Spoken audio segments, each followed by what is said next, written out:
Ancient strategy, modern sales, one usable line per episode. Last time, pressure triggers defense. Today, why logical pressure backfires. And why stacking more arguments makes people less likely to agree. I had a prospect who was clearly making the wrong choice. I had the numbers. The ROI was obvious. So I laid it out, point by point. And the more I talked, the quieter they got. Not convinced quiet, cornered quiet. What happened? They thanked me for the thorough analysis, and went with the competitor. I couldn't understand it. The logic was airtight. By the end of this episode, you'll know why airtight logic sometimes loses, and how to create space that lets people decide without feeling trapped. My instinct, when someone resists, give them more evidence. More data, more reasons. Stack the logic until resistance breaks. That's the siege mentality again. It does feel like a siege. I'm throwing everything at the wall, hoping something sticks. And what happens when someone feels besieged by logic? They defend harder. Exactly. The brain has a circuit. When it senses that every exit is being closed, it doesn't evaluate better. It shuts down evaluation entirely. Fight, flight, or freeze. None of those end in a signed contract. Sun Tzu understood this instinct. Kion Ko Wu Po, do not press a desperate enemy too hard. Don't corner them. In The Army on the March, Sun Tzu observes the signs of an army under pressure. Lo Wei Si Jie, Yu Xiu Shi Yi. Those who come offering concessions are seeking rest. When you see anger, when you see forced agreeableness, these are signs of a mind under siege. Press harder and the mind breaks, not toward agreement, but toward escape. So when I stack logic, I'm not building a case. I'm building a cage. And people trapped in cages don't sign contracts. They look for the exit. How do I present logic without creating pressure? You create exits, not from the deal, from the feeling of being cornered. Give them room to say no, room to question, room to slow down. Paradoxically, that room is what lets them say yes. Give them room to say no, so they can say yes. When someone knows they can leave, they relax. When they relax, they think clearly. When they think clearly, your logic actually works.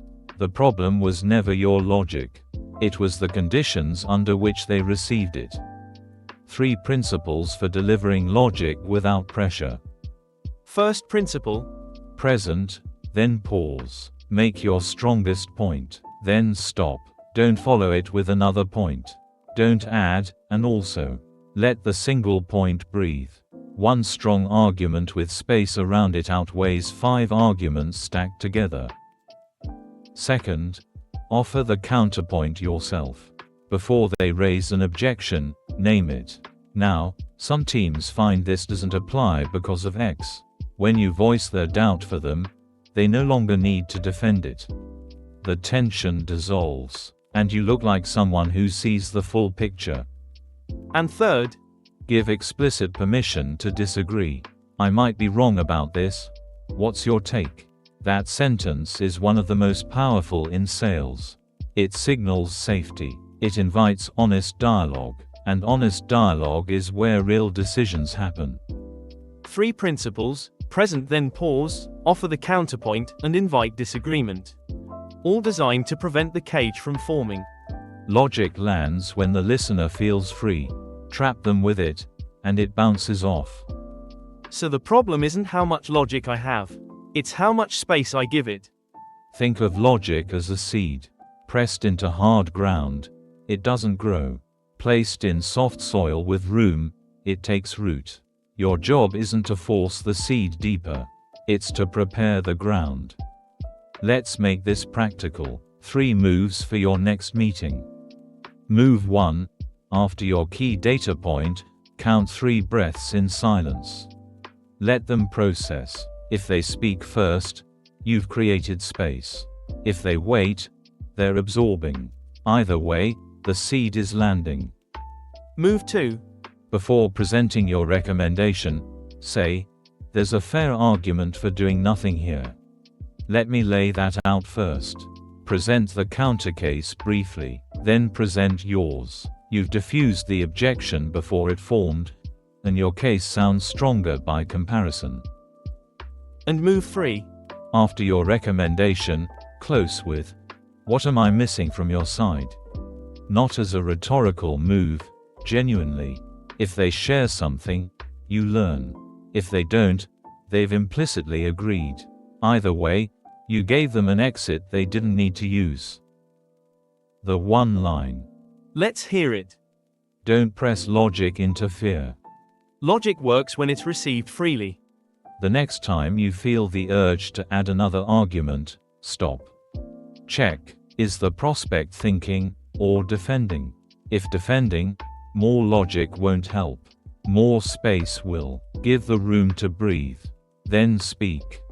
So the strongest presentation isn't the densest one. It's the most spacious. Space is confidence. Density is desperation. Here's a test. In your next meeting, after your recommendation, say, "I might be off here. What does this look like from your side?" Then wait. What they say next will tell you whether your logic landed or bounced. That takes courage. It takes trust. In your preparation, in your logic, in the space itself. The irony, inviting disagreement is the strongest signal of confidence. 3 tools. Don't press logic into fear. Present then pause. And give them room to disagree. All about creating the conditions where logic works. Let's lock them in. My takeaway. Stacking arguments creates a cage. The brain shuts down when cornered. Logic works when it lands on open ground, not defended walls. Present one point. Give it space. Invite the counterargument. That's how decisions form. Keep going. Sun Tzu said don't press a desperate enemy. In sales, a cornered prospect isn't convinced, they're trapped. 3 principles: present then pause, offer the counterpoint, invite disagreement. Create exits so they can choose to stay. 1 principle: don't press logic into fear. Drill zone. Come back here when you catch yourself stacking arguments. You're in a meeting. Your logic is solid, but the prospect is quiet. Not thinking quiet, cornered quiet. What do you tell yourself? Don't press logic into fear. Again, like the commander who leaves a path for retreat. Don't press logic into fear. Good. Now the space move. I might be off here. What does this look like from your side? And the counterpoint. There's a fair argument for doing nothing. Let me lay that out first. The sequence. Logic stacking. First, don't press logic into fear. Second, say, "I might be off here."